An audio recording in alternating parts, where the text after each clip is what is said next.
Good morning.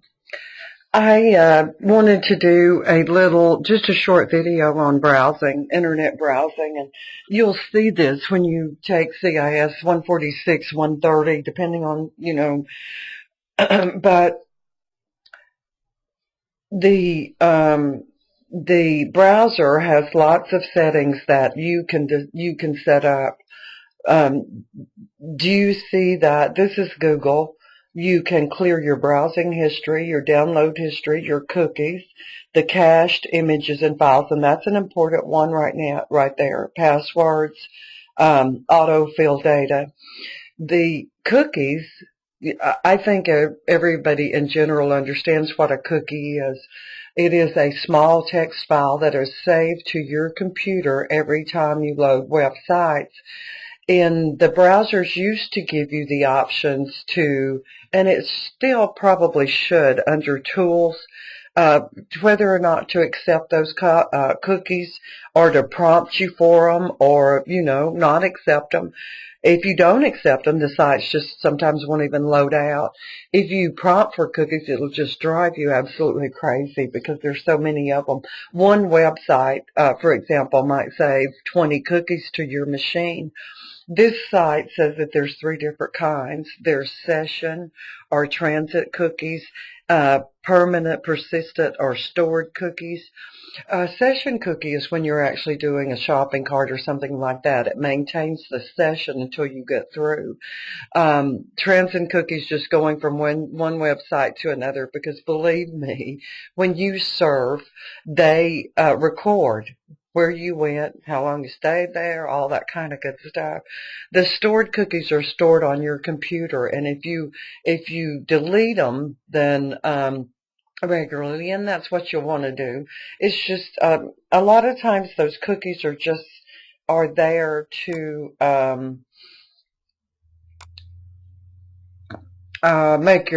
make known your browser settings or your monitor settings or something like that. Um, Sometimes they're there though, different things. It depends on what the web author that did that wanted that cookie to do.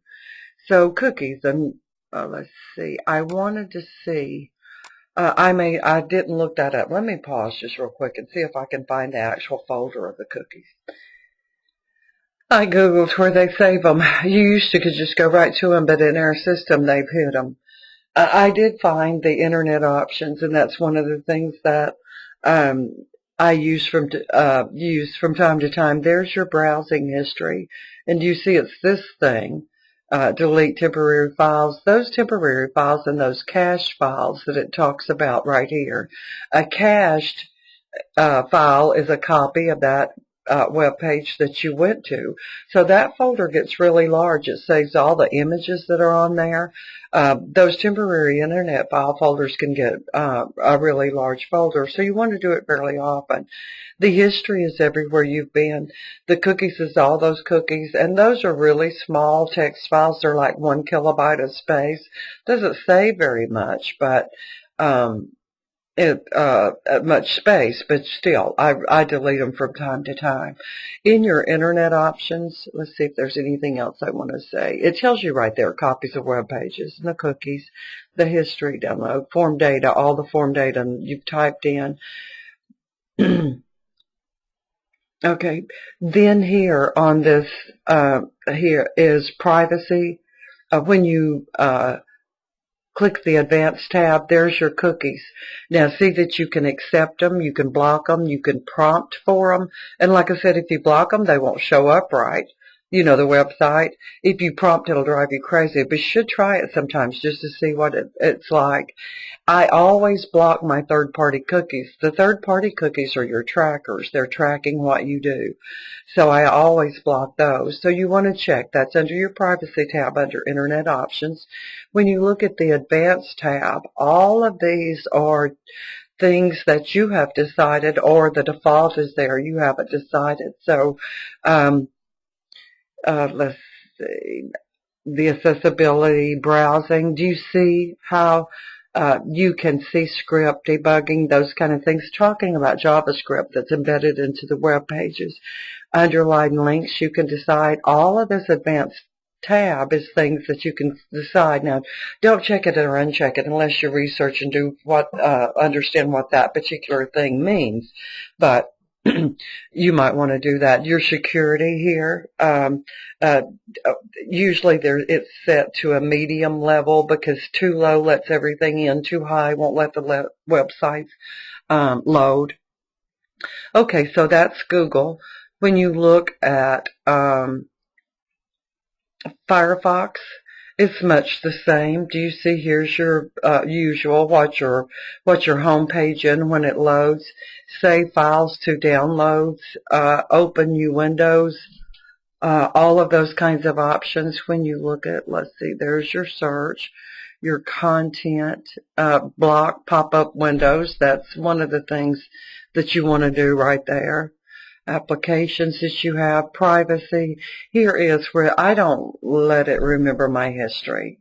So you can decide. You can clear that history right there.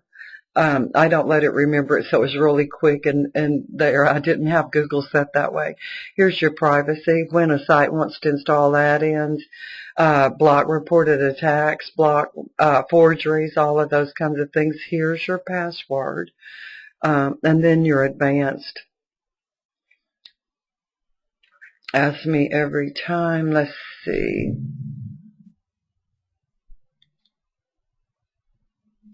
Some choices there. I wanted to see it show me. Here's the cached, where the cache in the web pages. And that would be, if you're like me and you use different search engines, I go between Chrome and Firefox. If you'd use different search engines, that path to those temporary internet files is in a different location. So your browser and how you can take charge of it. The other thing that I did, I looked up cookies in case you want to read and learn more about cookies. I looked up web bugs just so that you could see what they actually are. They're a tracker. They're just a small pixel, and a pixel is your resolution. You'll learn that in other classes, but when you look at your system, well, maybe actually I should go back and look at the display. When you look at I'm just so used to going to the system, see all my stuff. When you look at your display and you look at your resolution, I'm 1280 by 800.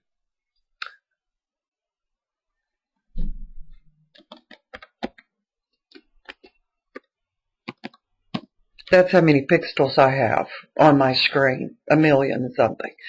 So the web bugs are just a few pixels big and they're clear.